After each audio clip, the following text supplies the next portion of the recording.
City news पहुंचाएगा आप तक हर खबर।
दिन 1947 का हमें याद दिलाता है कि आज के दिन पाकिस्तान आज़ाद हुआ, एक सल्तनत बनी और हमारी इज्जतों और गैरतों की महफूज पनाहगाह बन गई। हमने इसको कायम दायम रखना है और ये कायम दायम रहेगा।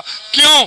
हम दुनिया में कहाँ भी चले जाएं तो हमारी असल पहचान, हमारी शान पाकिस्तान के साथ है और हमारी ये शान और शान कायम दायम रहेगी। हिंदू ने 1971 में हमारा एक बाजू काट दिया, हमारे हुकूमत ने, हमारी एजेंसियों ने उसका बहुत अच्छा बदला लिया है हिंदू से और इंशाल्लाह ये मुल्क कायम दायम रहने के लिए बना और कायम दायम रहेगा। और हमने सब ने मिल के अपना हिस्सा डालना है, जो भी कर सके हमें करना है। दहशतगर्दी के खिलाफ करना है, सहूलतकारों के खिलाफ करना है। इस मुल्क की तरक्की में, खुशहाली में गरीब की आवाज़ बनना है, मजदूर की आवाज़ बनना है, नौजवान की आवाज़ बनना है, तालिब इल्म की जो आवाज़ बनना है। जो कैसे हो सकता है कि हम एक आवाज़ हो जाएं, यूनाइटेड हो जाएं, अपने ज़ाती मुफादात से हट के, तफरकों से हट के हम इकट्ठे एक सोच के साथ एक आवाज़ होकर अगर हम चलेंगे तो मुझे कोई शक नहीं कि 25 करोड़ आवाम का ये मुल्क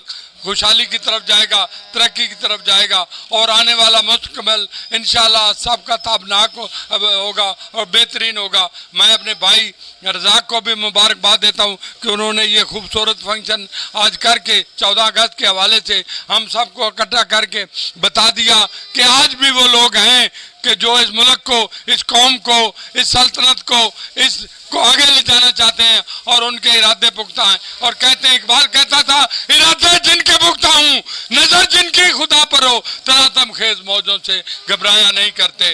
पाकिस्तान जिंदाबाद। पीपल्स पार्टी के तमाम जियालों की तरफ से ख़ास तौर पे आसिफ अली जरदारी साहब और चेयरमैन बिलावल भुट्टो साहब की जानिब से और पार्टी के तमाम कारकुनों की जानिब से पूरी कौम 25 करोड़ आवाम को दिल की अता गहराइयों से मुबारकबाद देता हूँ।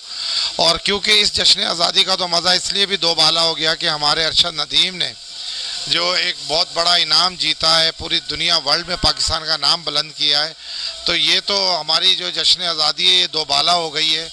और मैं तो ये पाकिस्तान की आवाम से गुजारिश करूँगा कि इस आज़ादी की कदर करो जिसमें लाखों लोगों ने अपनी जानों की कुर्बानी दी है, करोड़ों लोगों ने हिजरत की है। इस वतन की, इस मुल्क की, इस सरजमी की कदर करो ताकि ये हमारे और हमारे बच्चों के लिए हमेशा कायम और दायम रहे इंशाल्लाह। सर, नौजवान नस्ल को क्या पैगाम देना चाह रहे हैं? मैं नौजवान नस्ल को सिर्फ यही पैगाम देना चाहता हूँ कि आओ अपने वतन की मोहब्बत में, आओ अपने वतन के लिए कुछ नाम बनाने के लिए, उसे बुलंद करने के लिए, उसे कामयाब बनाने के लिए अपना किरदार अदा करें। मत आए फितना पार्टी के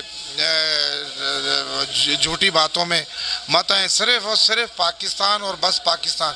ये वतन जो है ये नौजवानों ने बनाया था इंशाल्लाह, उस वक्त के नौजवानों ने, और आज के नौजवान इंशाल्लाह इसको बचाएंगे और पाकिस्तान ही हमारा आखिर और अव्वल है।